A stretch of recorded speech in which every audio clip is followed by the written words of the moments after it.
जय हिंद विद्यार्थियों, स्वागत है सभी का आपके अपने YouTube platform Tiwari agriculture academy के 11th-12th बोर्ड एग्ज़ाम के YouTube चैनल पर। और काफ़ी सारे विद्यार्थियों की डिमांड थी कि सर बोर्ड एग्ज़ाम में कॉपी कैसे लिखें, कैसे हमको 50 जो नंबर का प्रश्न पत्र आपका आता है उसमें हम 45 प्लस स्कोर करें। तो देखिए, एक कॉपी है ये कक्षा 11 कृषि शस्य विज्ञान भाग 1। आप देख पा रहे हैं एक आदर्श कॉपी है, एक मॉडल के रूप में आपको दिखाई जा रही है, अभ्यास के लिए है। तो एक प्रश्न पत्र हमने एक विद्यार्थी से हल करवाया है और क्या तरीके से उसने यहाँ पर प्रश्न पत्र को हल किया है, और इस कॉपी के माध्यम से आप देखेंगे कि कौन कौन सी गलतियां हमें नहीं करनी है और क्या तरीका हमें करना है। तो उन सभी चीज़ों के बारे में जो आपके अंदर सवाल उठ रहे हैं कि कॉपी कैसे लिखें, किन गलतियों को ना करें, कौन से पॉइंट्स को हाईलाइट करना है, क्या नहीं करना है, XY सारी चीज़ें। तो देखिए, यहाँ पर आपको पता ही है कि यहाँ पर ये फिलिंग आपकी डिटेल रहती है, ठीक है। यहाँ पर केंद्र की मोहर हो जाएगी और इस प्रकार से आपको कॉपी देखने को मिलेगी। और यहाँ पर सारे इंस्ट्रक्शन लिखे हुए हैं और यहाँ पर परीक्षार्थी स्वयं भरे। तो यहाँ पर आपको अपना रोल नंबर डाल देना है, ठीक है। अनुक्रमांक यहाँ पर आपको अंकों में भरना है, ठीक है। जैसे यहाँ पर है 2 2 3 6 1 0 3 9 5 7, उसी प्रकार से यहाँ पर शब्दों में लिख देना है 2 2 3 6 1 0 3 9 5 7, ठीक है। तो इस प्रकार से आपको यहाँ पर ये अनुक्रमांक भर देना है। फिर उसके बाद विषय आपका सस्य विज्ञान भाग 1 हो जाएगा और यहाँ पर फिर उसके बाद दिन हो जाएगा, तिथि हो जाएगी और यहाँ पर केंद्र का नाम जहाँ पर भी आपका सेंटर गया हो, ठीक है। बाकी यहाँ पर वो परीक्षक स्वयं भरेगा। अब आइए यहाँ पर देखते हैं कि किस तरीके से विद्यार्थी ने इसको हल किया है और कौन कौन सी गलतियां आपको नहीं करनी है, ठीक है। तो सबसे पहले यहाँ पर बहुविकल्पी प्रश्न की बात करेंगे। तो यहाँ पर बहुविकल्पी प्रश्न में देखिए, यहाँ पर विद्यार्थी ने उत्तर 1 लिखा है। तो देखिए, यहाँ पर जो प्रश्न संख्या है उसको भी आप लिख सकते हैं या प्रश्नोत्तर संख्या आप डाल दीजिए, वो भी सही रहेगा, ठीक है। फिर उसके बाद यहाँ पर देखिए, विद्यार्थी ने प्रश्न को भी यहाँ पर नोट किया है कि निम्न में से प्रश्न पूछा गया है कि कौन दलहनी फसल नहीं है, ठीक है। तो यहाँ पर इस बात को ध्यान रखिएगा कि नहीं, मतलब ऐसे क्वेश्चन पूछे जाते हैं तो वहां पर विकल्प में आपको 3 विकल्प ऐसे होंगे जो दलहनी होंगे और 1 विकल्प होगा जो अदलहनी होगा, ठीक है। तो बस यहाँ पर देखिए, क्वेश्चन लिखने की आवश्यकता नहीं भी है, आप प्रश्नोत्तर संख्या लिख देंगे और आंसर लिख दीजिए, उससे पता चल जाएगा कि हाँ, इस क्वेश्चन का आंसर लिखा हुआ है, ठीक है। तो विद्यार्थी ने किया है, कोई दिक्कत की बात नहीं, यहाँ पर इसको ये सही है, ठीक है। अगला क्वेश्चन भी आप देख सकते हैं, यहाँ पर ठीक तरीके से राइटिंग भी काफी सही है और साफ सुथरा लिखा हुआ है, ठीक है। तो यहाँ पर इसको 1-1 अंक ये इसको मिल जाएगा, ठीक है। फिर उसी के बाद आगे बढ़ते हैं। तो ये बहुविकल्पी का क्रम आप देख रहे हैं, तो ये बहुविकल्पी का इसने कर लिया है, ठीक है भाई। तो ये इसको 1-1 अंक यहाँ पर मिल जाएगा, ठीक है। चलिए, फिर उसके बाद आगे बढ़ते हैं। फिर यहाँ पर आपका प्रश्न पूछा गया है, ठीक है। एक कोई भी प्रश्न पत्र आप उठा लीजिए, बस मैं आपको एक माध्यम बता रहा हूँ करना कैसे है। फिर उसके बाद यहाँ पर उत्तर संख्या यहाँ पर 2 लिखिए, आप प्रश्नोत्तर संख्या भी लिख सकते हैं। अब यहाँ पर एक बात देखिए, ये यहाँ पर आपको ध्यान देने वाली बात है। यहाँ पर देखिए क्या लिखा है, जैसे आलू का वैज्ञानिक नाम यहाँ पर लिखा हुआ है सोलेनम ट्यूबरोसम, ठीक है।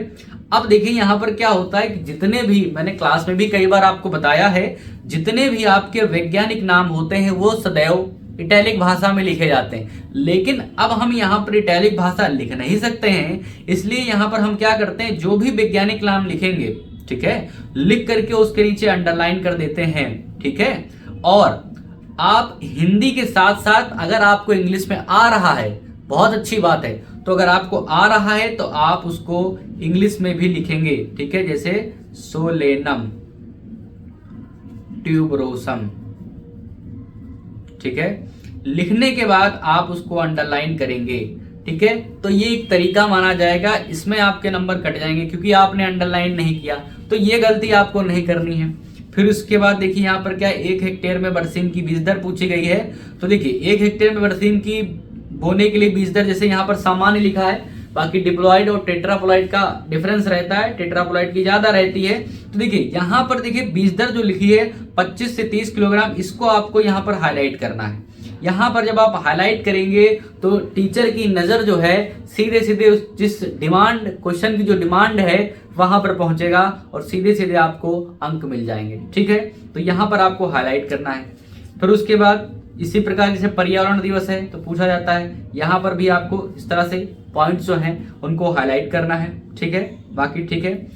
फिर क्या लिखा है, नाइट्रोजन की कमी के लक्षण। ठीक है, पुरानी पत्तियों पर दिखाई देते, तो यहाँ पर पुरानी पत्तियों पर दिखाई देते, यहाँ पर ये चीज आपको हाईलाइट करनी है। आप ब्लैक और ब्लू दो प्रकार के स्केच पेन का इस्तेमाल कर सकते हैं।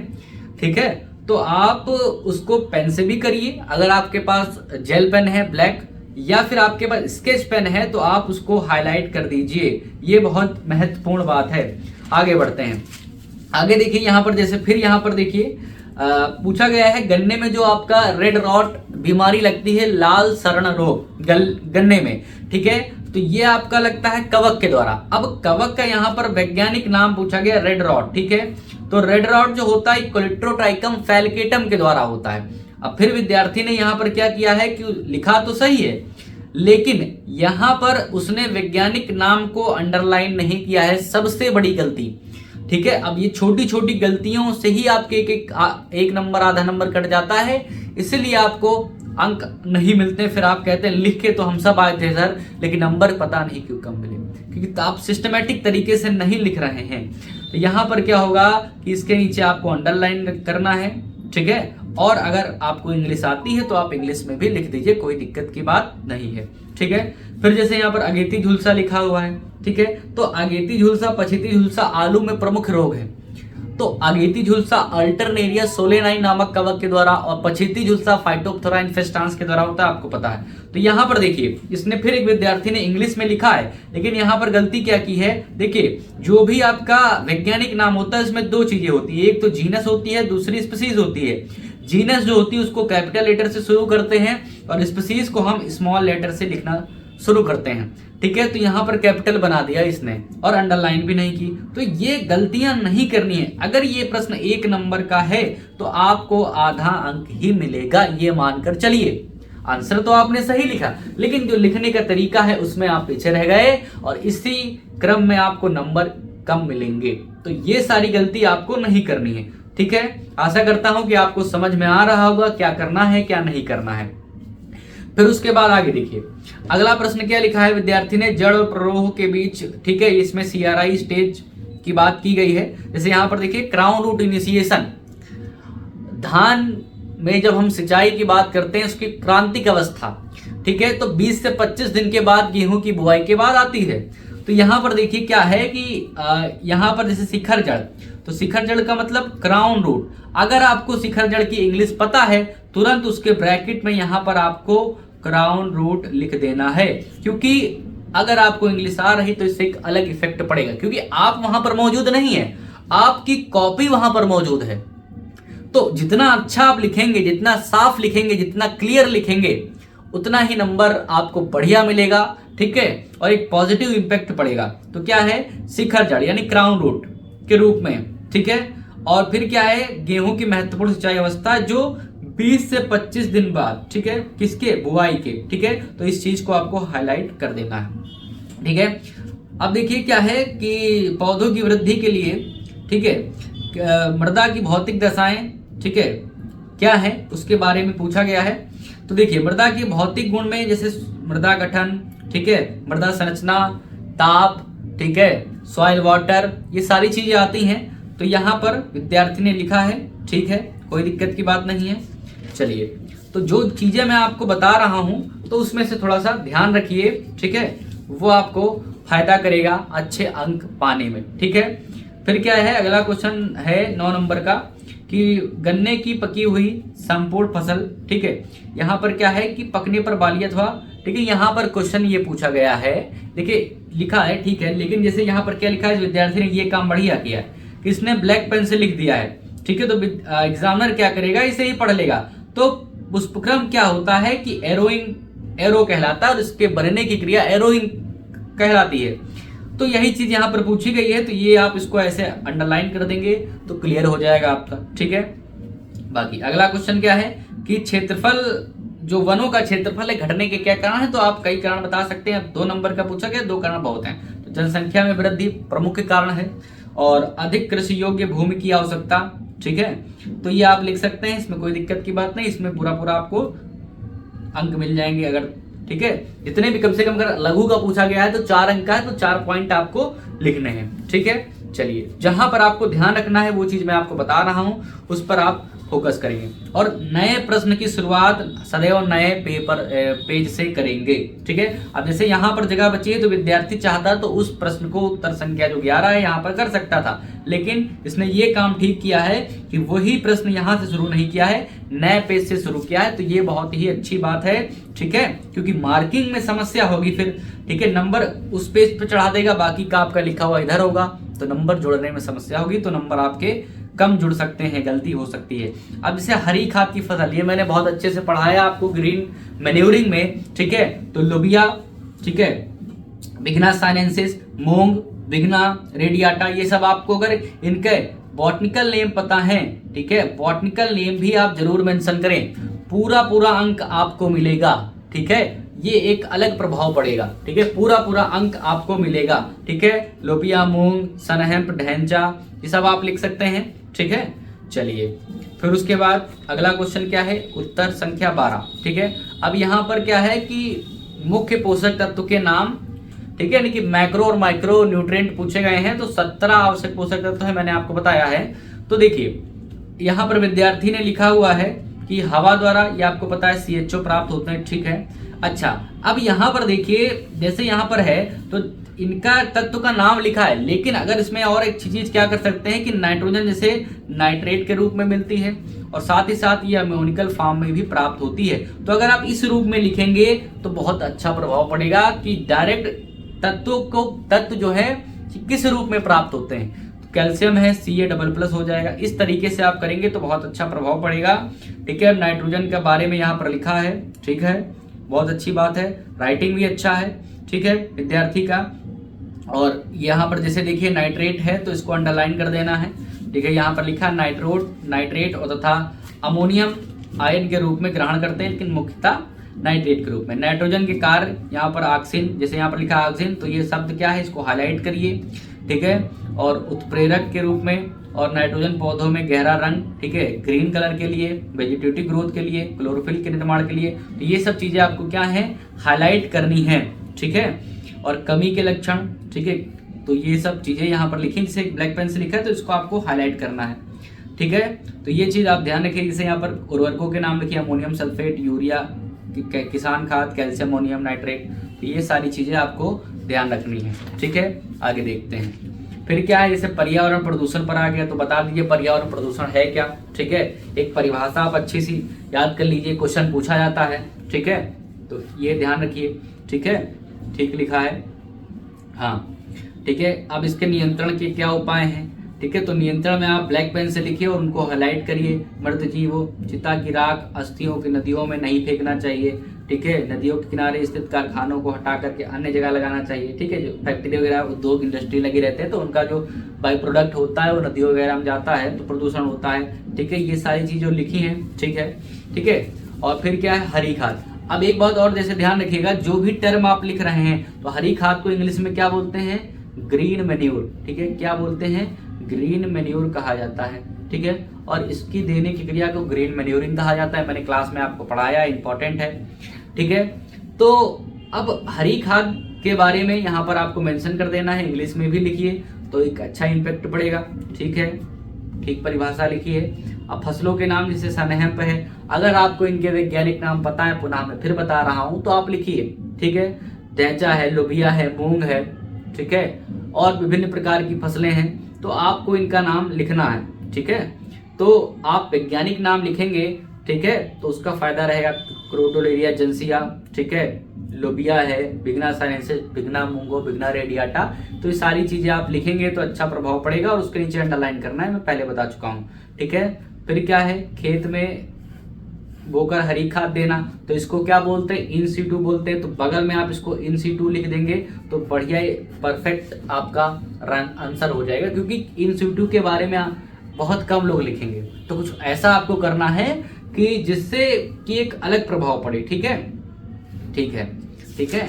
दूसरा क्या है, अगला क्वेश्चन है चना की खेती। अब चना की खेती में लिखा है इसने तो कल्टीवेशन ऑफ ग्राम। अब चने का वैज्ञानिक नाम क्या है, साइसर एराइटिनम।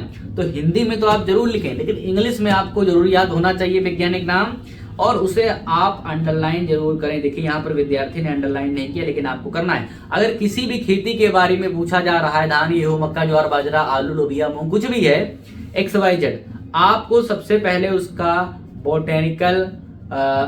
बोटेनिकल क्लासिफिकेशन बताना है। बोटेनिकल क्लासिफिकेशन बताना है। बोटेनिकल क्लासिफिकेशन का मतलब वानस्पतिक वर्गीकरण।